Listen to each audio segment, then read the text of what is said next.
startup companies need to demonstrate exponential growth.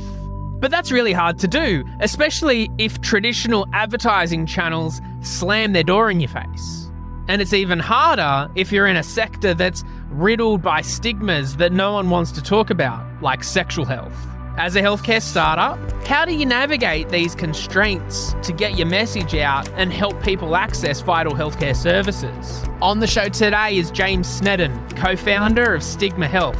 And in this episode, we talk about how Stigma Health have managed to grow exponentially in the last 12 months, all while bootstrapping their business. We talk about strategies that Stigma Health employed to tackle the taboos around sexual health head-on, and we reflect on the lessons learned from navigating an advertising ban on Tinder and how they turn challenges into opportunities. Collaboration starts with a conversation, Team HealthTech. Let's make it happen. This is Talking HealthTech with me, Peter Birch, featuring content and community about technology in healthcare. Hey James, great to have you back on Talking HealthTech. It's been almost a year since your last episode with Pete, and you caught up on Stigma HealthTech, Prep Health, and you just launched Roid Safe. So to refresh our listeners and welcome you back on the show, can you tell us a little bit about who you are and what you do? I'm James from Hyphen Health, Hyphen Health Group. We run 3 online niche clinics targeting mostly focused around pathology referrals and sexual health. And we've also launched blood testing in the last 12 months for steroid harm minimization called roidsafe.com. So we've got Stigma Health, Prep Health, and Roid Safe. It's been a massive 12 months. So I finally got to meet Pete in person too. And I've actually bumped into him, I think, 2 or 3 times since this year, the last 12 months after knowing him for 8 years and not seeing him in person ever. Oh, wow. Well, I'll be sure to pass that on to him. He'll be stoked. Yeah. So how do you manage to do 3 businesses? You've launched another one 12 months ago. How do you keep everything floating along? It sounds like it would just be hectic days. You just keep swimming, right? You just got to keep going. But the last 12 months has been really transformative for us in terms of the team's gone from 4 of us to closer to 15 now, maybe 20 some days with contractors and projects going on, including we've got dedicated practice manager starting now and a admin team supporting her, all working remotely. We've got several doctors up the East Coast. And then all these people are bringing their skills and experience to make it running it a lot easier for me. So I've got that support. It's just getting, and from there it's just going strength to strength. So you finally got the team and the resources to support it. Yeah, wow. And it needs to be mentioned, you've managed to achieve all of this and have this incredible growth as a bootstrapped company. Can you tell us a little bit more about that, the challenges and how you've managed to overcome and navigate this when also experiencing such rapid growth? When you start from nothing, the rapid growth 8 years ago was quite manageable as a part-time job. Definitely in bootstrapping though, you're definitely hamstrung, but the business has been able to develop as me and my co-founder, Dr. Mitchell Tanner's skills have developed too. So it's not gone away from us. And then we've been able to work and be ahead.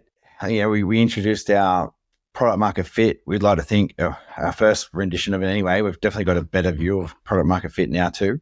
But we introduced that right before COVID with our instant referral service, and it was just the perfect timing for telehealth then. So we went from 60 or 70 new patients a month to 300 patients a new month. Then COVID hit, and it's now a couple of thousand patients a month we're adding on board. So and doing STI testing. So exponential growth curve really does follow a long flat line before the gradient starts to really increase. So where we are now, and doubling our business within 12 months, actually tripling it in the last 12 months. We've been able to build that base over time. I guess focusing on profitability and user experience just within our resources. We couldn't just. It's not just about acquisition. It's about every customer had to pay for their own marketing, had to pay for their own experience. And then when they return, it's just even better. And then, a huge part of our growth is now word of mouth, which is the nature of sexual relations, really. It involves more than one person most of the time. Well, probably not most of the time, but yeah. I can imagine. So in terms of so you've been bootstrapped. Have you, now that you're profitable, you're growing, you've tripled in the last 12 months, is there opportunity to sort of seek some more funding or to grow further, or you want to stick with the bootstraps and keep plotting your own course? The grass is always greener on the other side. So we're definitely interested in backing and support. At the same time, we've managed to find it through strong clinical governance, being reputable what we do. And we've now got a great JV going with Talking Health, pathology, Australia's biggest pathology provider. That's going to really improve the way our delivery happens and turnaround for patients.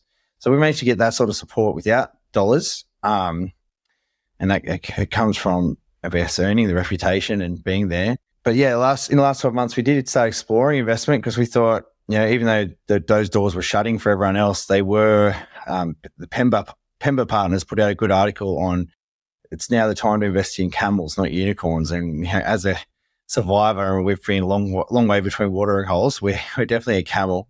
So we did have some interest this year and we've got some good conversations with VCs, which is really good. And they've been really supportive. But it's we're not quite ready to tap that yet. We're going to maximize. And the other side of it is the valuations they're giving at the moment suck. But even if they are realistic, I don't want realistic. So we are quite happy doing what we're doing now. It was a constant resource allocation battle.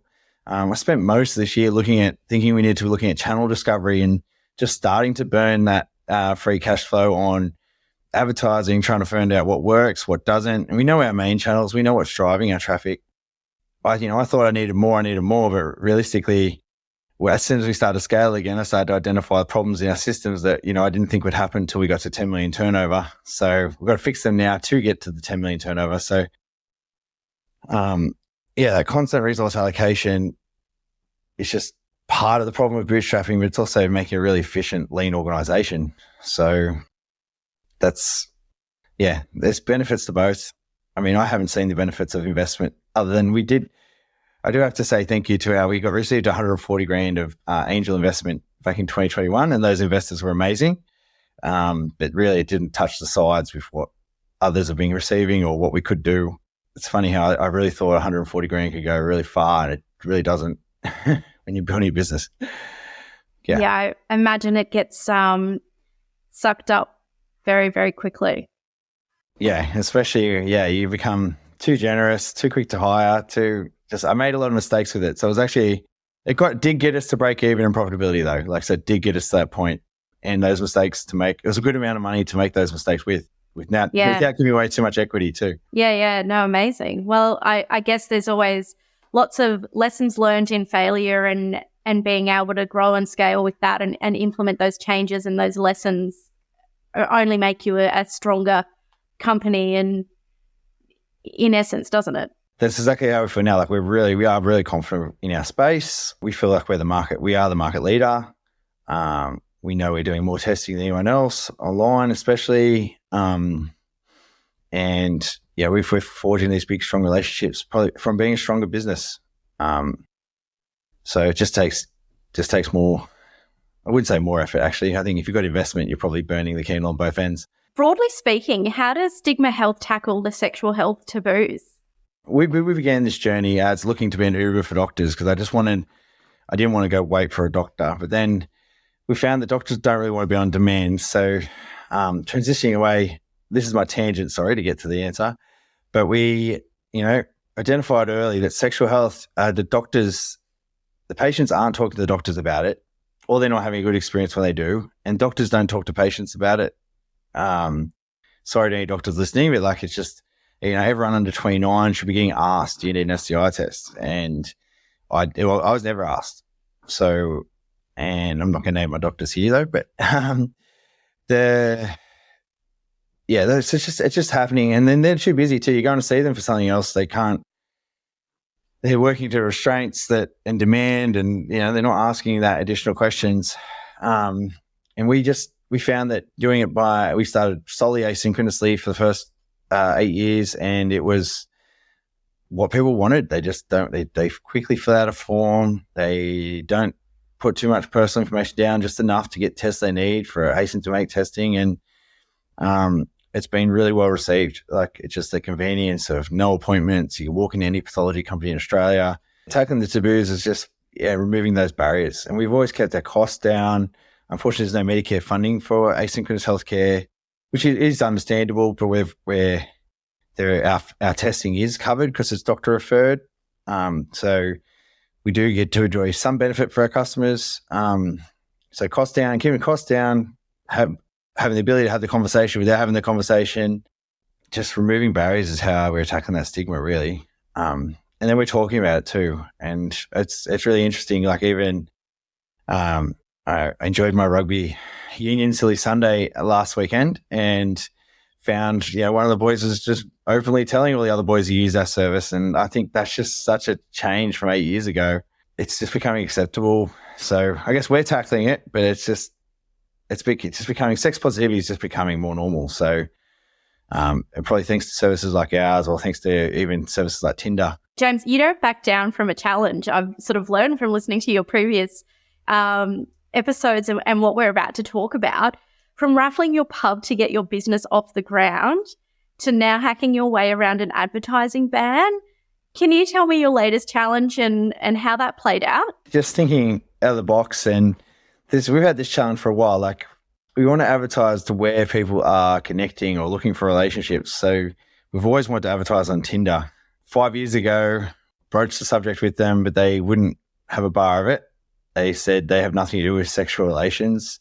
And I ended up sharing the email with Sydney Morning Herald and getting on page 2, which was great at the time. And then 5 years later, I touched base with them again, and they seem to have forgotten, which is good. But at the same time, they tell us that Tinder doesn't want to be seen as a hookup app, and so they won't allow advertising of sexual health on their service.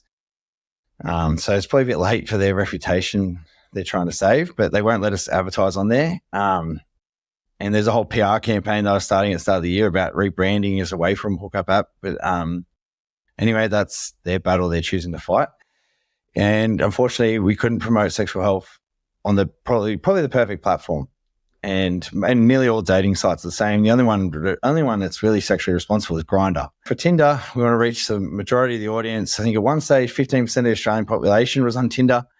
And they're all the perfect demographic. So we've launched an app, a Stigma Health app, where we can advertise in the App Store when people search for dating apps. And it's been a really low cost customer acquisition. And it's been a really good to see, because it really destroyed my hypothesis. Like, when we started, everyone's doing apps for everything, but I was like, no one ever wants a sexual health app. To finally swallow my pride and give it a crack and then see it work is just like, yeah, you know what? I was wrong, and it's working. It's a great little growth hack. And part of the inspiration also came from another dating app, Hinged, with their slogan "Designed to be deleted." I was like, well, that's just right. And this is how I thought of the idea recently too. Was I was on the App Store myself. I'm constantly downloading and deleting Instagram because I just get trapped in that. Yeah, I just go down the loop, and TikTok's the same. I just delete, download, delete. Yeah. So I'm looking for Instagram, and it always keeps offering me Tinder. So I'm like, well, if they can do that, and I mean, how many Instagram people want Tinder? But everyone on Tinder should probably get an STI test. So it's been a really good strategy so far. But we're just trying to work out that product market fit there for the app, and get the data and work out what works. See what the value is. I suspect the hypothesis there is that those customers are going to be quite high value, like frequent, loyal users once they see the service. So yeah, that's our story of getting around Tinder's little advertising ban. Yeah, I love it. And, it is the perfect place. I mean, all dating apps are the perfect place to be talking about sexual health, and the fact that they're not willing to embrace that and keep safety at the forefront is a shame. But Look at you go. Yeah, they would be the perfect platform even for information. And so Grindr do it really well. Like they list HIV status, they list most recent tests, they list. So it's just like all dating apps should consider it. Like it's not taboo. It's like, they need to take their responsibility, especially they've had some bad run-ins over the years. They need to accept they are a hookup app and that they can do it safely. So what other channels have you found success in getting the message out? Our biggest channel driver is the Google search and SEO, SEM. We started with the channel discovery, we started pushing out physical advertising, just of the view that as an online brand that you get a billboard up, it adds a layer of trust. It becomes a bit more tangible, a bit more real, because we don't have an office anywhere. Like you can't see my daughter's dollhouse behind me.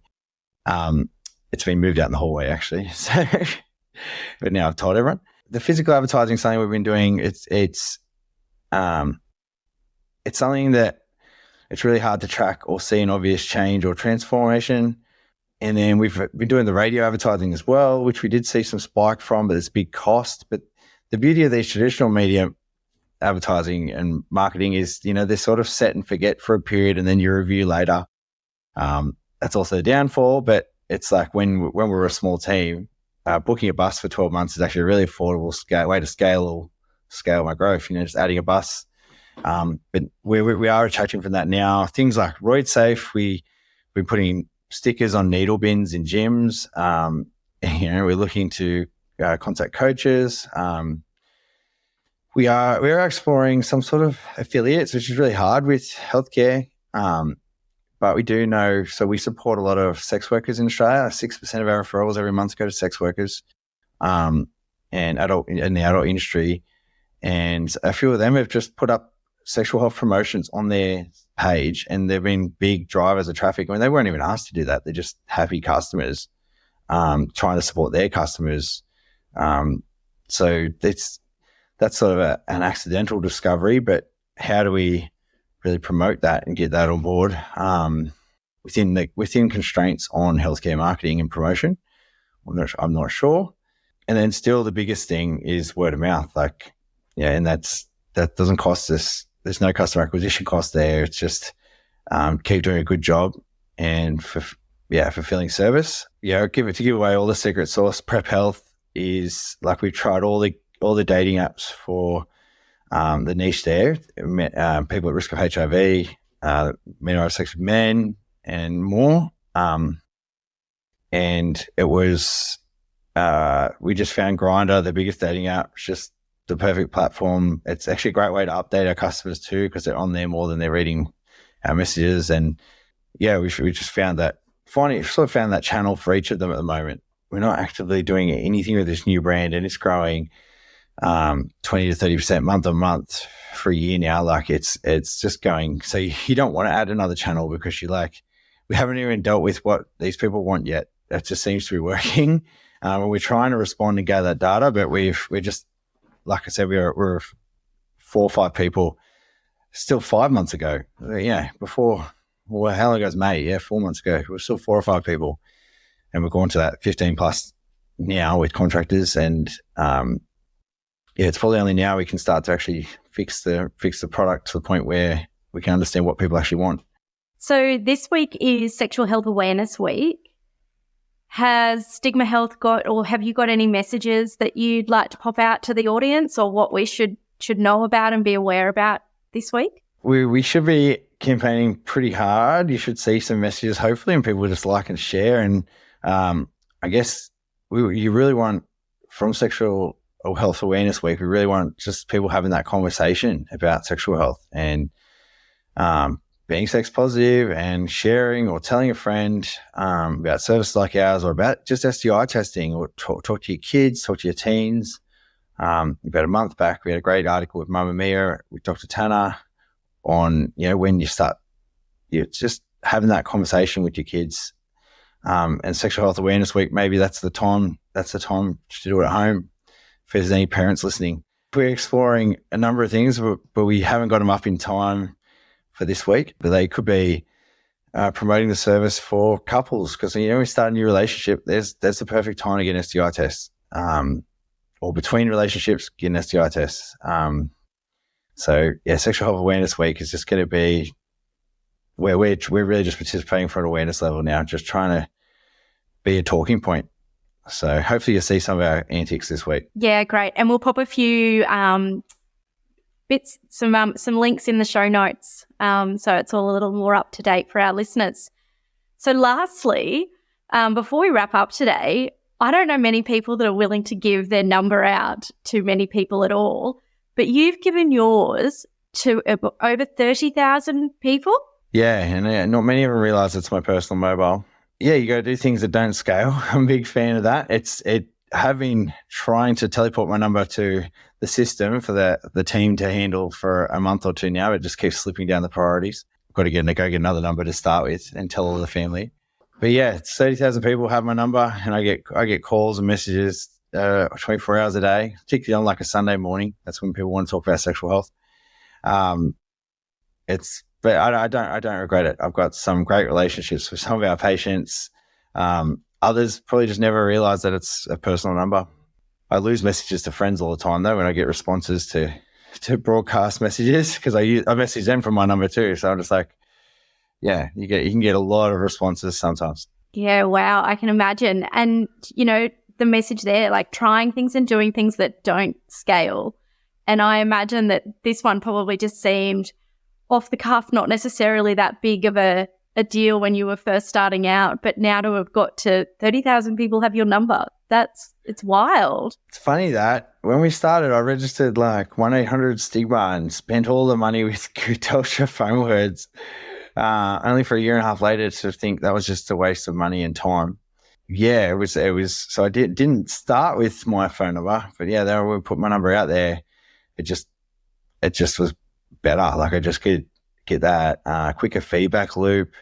You get that responsiveness, provide probably that one-to-one connection with patients that most internet service providers probably can't provide. So it's going to be sad to let it go, but it's getting to a point where it's not sustainable. And it's probably letting the business down actually. I imagine though to start that would have been such a big part of just breaking down those barriers where you could actually bring someone and talk to someone in a confidential way, get the advice that you need and access a service that was going to ultimately improve your health. It's one way of breaking down those barriers and starting the conversation. Or SMS, they love, because people will text anything. They will, with asynchronous written word, they're far more like, everyone's more confident, aren't we? Behind a keyboard. So, yeah, again, I still get SMS all the time, which is, it's still great. So if anyone wants to send me an SMS about this and you have my number. So for all of our listeners, you can ping James and let him know that you've listened and you are spreading the word of Sexual Health Awareness Week. Well, James, thanks so much for your time today. It's been really lovely chatting, and I look forward to chatting again in 12 months' time and seeing what other barriers you've broken down and how much growth you will have experienced again. Thanks, Sophie. It's going to be, it's a big 12 months ahead. So I'm very excited, and I'm excited to follow Talking HealthTech journey as well. So yeah, we'll be here. Hopefully I'll meet you in person and it won't take us 8 years. Yeah, no, definitely not. Cool. For more content and community about technology and healthcare, visit talkinghealthtech.com.